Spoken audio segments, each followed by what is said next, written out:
We're continuing our way through the New Testament. It's one verse a day, and we come to 2 Corinthians chapter 4, verses 8 to 9. It says, "We are hard-pressed on every side, but not crushed. We are perplexed, but not in despair. Persecuted, but not forsaken. Cast down, but not destroyed. In a moment, we are in peril, in danger, in Arabia. But we have the sentence of death in ourselves, that we should not trust in ourselves, but in the God who raises the dead."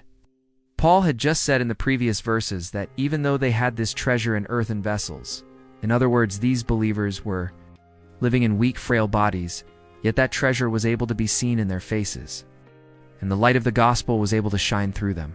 They were like these earthen vessels that were being filled with the treasure of the gospel. And then Paul says, don't look at us. Look at what's inside of us. Look at the treasure that's within. Don't focus on the fact that I'm in prison. Focus on the fact that the gospel is being preached because of me being in prison. My body may be weak, but the treasure is strong and powerful. And then Paul says, we are hard-pressed on every side. It says they were physically beaten. They were persecuted. They suffered. They were in prison. But he says they were not crushed. They were overwhelmed, but they were not in despair. They were persecuted, but they weren't left alone. They were forsaken, but they weren't destroyed. They were cast down. They were downcast, but they weren't annihilated. They were in a moment, as it says here, in peril, in danger, in Arabia. That's another word for trouble, difficulty, distress. But Paul says we have the sentence of death in ourselves. What does that mean? That means they felt like they could die at any moment. They lived with that reality. And Paul says we don't trust in ourselves. We trust in the God who raises the dead. So no matter how much trouble they go through, no matter how much persecution they suffer, no matter how many times they feel like they're going to die, they know there is a God who specializes in raising the dead. And so they put their trust in him.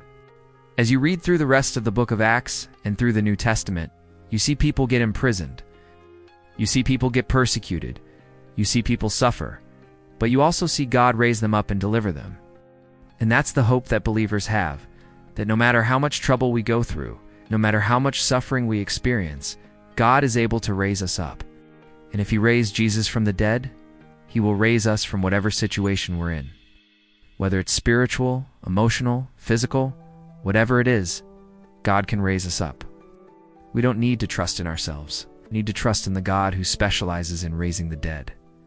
That's our hope. It's our encouragement today. If you're going through a difficult time right now, if you're suffering, if you feel like you're being persecuted, or you're all alone, just remember, God specializes in raising the dead. He will raise you up, and you will see his glory. You will see his power, and you'll be able to testify to his greatness.